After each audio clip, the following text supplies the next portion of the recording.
Au 1er siècle avant Jésus-Christ, Rome est à la tête d'un vaste empire, qui s'étend de la Gaule à l'Afrique du Nord, de l'Espagne aux marches d'Asie.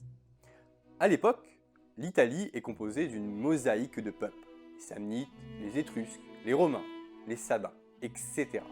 Nous sommes alors encore très loin de l'unité italienne. D'autant que ces peuples italiens n'ont pas le statut de citoyens romains. Les peuples italiens payent des impôts à Rome, participent aux guerres menées par Rome, mais n'ont pas les privilèges qui sont donnés aux citoyens romains. Ce qui conduit, entre 90 et 88 avant Jésus-Christ, à une guerre civile, une guerre dite sociale. Les peuples d'Italie se rebellent contre Rome. Les peuples italiens, à l'issue de cette guerre, obtiennent le statut de citoyens et vont avoir les privilèges liés à ce rang. Être romain prend alors un sens plus large et devient facteur d'unité. Cette unité vole en éclats en 476 après Jésus-Christ.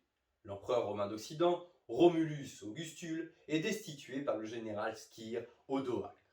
C'est la fin de l'Empire romain d'Occident. À partir de cette date-là, l'Italie est fractionnée en plusieurs royaumes, dont les frontières vont fluctuer en fonction des invasions durant toute l'époque médiévale et moderne. Au fur et à mesure des siècles, l'Italie va être envahie par de nombreux peuples, qui vont tous tenter de récupérer un bout du gâteau. Les Lombards, les Byzantins, les Omeyyades, les Angevins, les Espagnols, les Français et enfin les Autrichiens. En 1815, la défaite de Napoléon Ier et le Congrès de Vienne vont complètement redistribuer la géopolitique italienne. L'Italie est alors divisée en plusieurs royaumes. Au nord-ouest, nous trouvons le Piémont-Sardaigne. À l'est, la Vénétie et la Lombardie sont sous domination autrichienne. Si on descend plus au sud, nous avons trois duchés, Modène, Parme et Toscane. Ensuite, toujours plus au sud, nous avons les États pontificaux, où le pape dirige, et enfin, le royaume des deux Siciles. Nous avons donc une mosaïque italienne. Pour autant, durant tout le XIXe siècle, l'idée d'une indépendance puis d'une unité italienne commence à émerger, et c'est donc pour ça qu'aujourd'hui, nous allons nous pencher sur qu'est-ce qui a permis l'unité italienne au XIXe siècle. En 1848, partout dans les grandes villes européennes, des révoltes éclatent. C'est ce qu'on appelle le printemps des peuples. Les villes italiennes vont également être touchées par le mouvement sécessionniste. La première phase de l'unification débute en 1848. Les peuples d'Italie comprennent que pour parvenir à une unité, il faudra d'abord obtenir leur indépendance. En effet, en ce milieu du XIXe siècle, les puissances étrangères sont nombreuses à influencer l'Italie, en particulier l'Autriche qui domine deux royaumes et influence énormément la Piémont-Sardaigne. Le 12 janvier 1848, à Palerme, en Sicile, une révolte éclate. Quelques jours plus tard, le 27 janvier 1848, cette fois-ci c'est à Naples qu'une révolte éclate.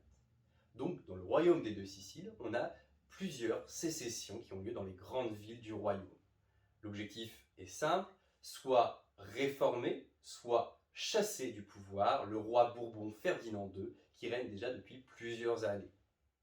En Sicile, le gouvernement révolutionnaire va même jusqu'à offrir la couronne du royaume au prince de Savoie, Charles Albert, alors roi du Piémont-Sardaigne. Ferdinand II décide de réprimer ces révoltes et envoie l'armée reconquérir les territoires tombés aux mains des révolutionnaires. Il obtient la paix, mais au prix du sang. Le mouvement révolutionnaire se propage à l'ensemble de l'Italie. À Rome, le pape Pie IX est chassé du pouvoir. Un gouvernement provisoire se met en place et une république romaine est proclamée par Mazzini et Garibaldi. Plus au nord, en Toscane, le roi Léopold II est également chassé du pouvoir suite à une révolution à Florence.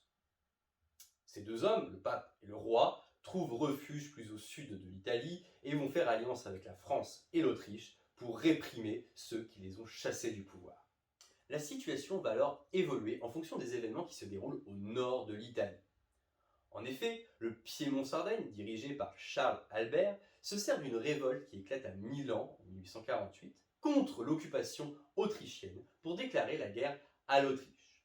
Mais c'est une défaite et Charles Albert est vaincu le 24 mars 1849 à la bataille de Novare. Il est forcé d'abdiquer en faveur de son fils Victor Emmanuel II est obligé de s'exiler au Portugal, où il mourra quelques mois plus tard. Dans la foulée, la République romaine est écrasée. Au sud, les révolutionnaires siciliens sont également vaincus. En bref, Léopold II, Pie IX et Ferdinand II récupèrent leur pouvoir. Le printemps des peuples est donc un échec en Italie. Les pouvoirs sont toujours en place et surtout la mainmise étrangère s'est accentuée. Au nord et au centre, on trouve des armées autrichiennes mais également françaises. Pour autant, l'idée indépendantiste se développe partout en Italie et va permettre l'émergence de ce qu'on appelle les patriotes. Pour obtenir l'indépendance, les patriotes prennent conscience qu'ils doivent nouer des alliances avec des puissances étrangères. Une suite d'événements va entraîner l'entrée en guerre de Napoléon III et donc de la France pour l'indépendance italienne. Louis-Napoléon Bonaparte, neveu de Napoléon Ier, dans sa jeunesse fait partie du mouvement des Carbonari. C'est un mouvement indépendantiste et national italien. Il est donc très proche des idées d'indépendance et d'unification italienne. En 1848, Louis-Napoléon Bonaparte devient le premier président de la Deuxième République française. Suite à un coup d'État en 1851, Louis-Napoléon Bonaparte devient Napoléon III, empereur du Second Empire. Certains Italiens, comme Felice Orsini, pensent que Napoléon III tente d'entraver l'unification italienne. En effet, l'armée française est présente en 1849 dans la répression de la République romaine. Mais à cette époque-là, Napoléon III n'est pas empereur, il est président de la Deuxième République et doit contenter l'opinion publique et les partisans de l'ordre qui sont favorables à Pie IX. Le 17 janvier 1858, Felice Orsini tente d'assassiner l'empereur. C'est un échec, mais Napoléon III prend alors conscience qu'il doit jouer un rôle clé dans l'indépendance et l'unification italienne. Napoléon III rencontre secrètement le chef du gouvernement piémontais, le comte de Cavour. En échange d'une aide diplomatique et militaire en cas d'attaque autrichienne, le comte de Cavour et Victor Emmanuel II proposent de céder à la France la Savoie et le comté de Nicée.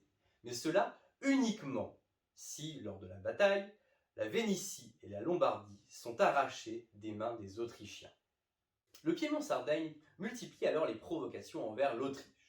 Cette dernière est informée de l'accord secret signé entre la France et le Piémont-Sardaigne et décide de prendre l'initiative de la guerre et déclare donc la guerre au Piémont-Sardaigne. La France rentre alors en guerre. Les batailles s'enchaînent. Le 5 juin 1859, Napoléon III et Victor Emmanuel II pénètrent dans Milan qui a été évacué par les armées autrichiennes quelque temps auparavant. Le 25 juin 1859, à la bataille de Solferino, les troupes franco-piémontaises sortent vainqueurs et obligent l'Autriche à signer l'armistice à Villafranca en juillet 1859. Lors du traité de paix signé à Zurich quelques mois plus tard, l'Autriche cède la Lombardie à la France, qui elle-même la cède aussitôt au Piémont-Sardaigne. Au printemps 1860, les trois duchés, Modène, Parme et Toscane, décident de réaliser un plébiscite qui va être favorable à l'unification italienne et vont donc être rattachés au Piémont-Sardaigne. Cette dernière s'étend alors sur l'intégralité du nord de l'Italie, à l'exception de la Vénétie. L'unification est alors en marche. Au sud de l'Italie, dans le royaume des deux Siciles, la situation se dégrade. Le roi François II, fils de Ferdinand II, est alors dans une situation très compliquée. En effet, la plupart de ses conseillers sont favorables à une unité italienne et donc pour la destitution du royaume des deux Siciles. En avril 1860, en Sicile, à Messine et à Palerme, des révoltes éclatent contre le roi. Profitant de cette situation instable, Garibaldi et 1089 hommes, l'armée des 1000, décident de débarquer en Sicile pour récupérer le territoire. Ils partent de Gênes et arrivent à Marsala. Au bout de plusieurs semaines de combat, la Sicile est aux mains du Piémont. Profitant de son avantage, Garibaldi décide d'envahir la Calabre. Puis, progressivement, va remonter vers le nord. Le 7 septembre 1860, Naples tombe aux mains de Garibaldi. Le roi François II a trouvé refuge dans la forteresse de Gaèté, où il finira par se rendre quelques jours plus tard. Désormais, toute l'Italie, excepté la Vénétie et les États pontificaux, sont sous la domination du Piémont-Sardaigne. Le 18 février 1861, Victor Emmanuel II est proclamé roi d'Italie. En 1866, la Vénétie est définitivement rattachée au royaume d'Italie. Il faut attendre 1870 pour que les États pontificaux tombent aux mains de Victor Emmanuel II. En effet, cette année-là, l'armée française qui protégeait le pape est rappelée dans le nord en France, car la France vient de déclarer la guerre à la Prusse. Vaincu à Sedan, Napoléon III ne peut plus être l'allié du pape. Et finalement, l'armée de Victor Emmanuel prend Rome et en fera la capitale du royaume d'Italie. L'Italie est cette fois-ci définitivement unifiée après des années et des années de combat.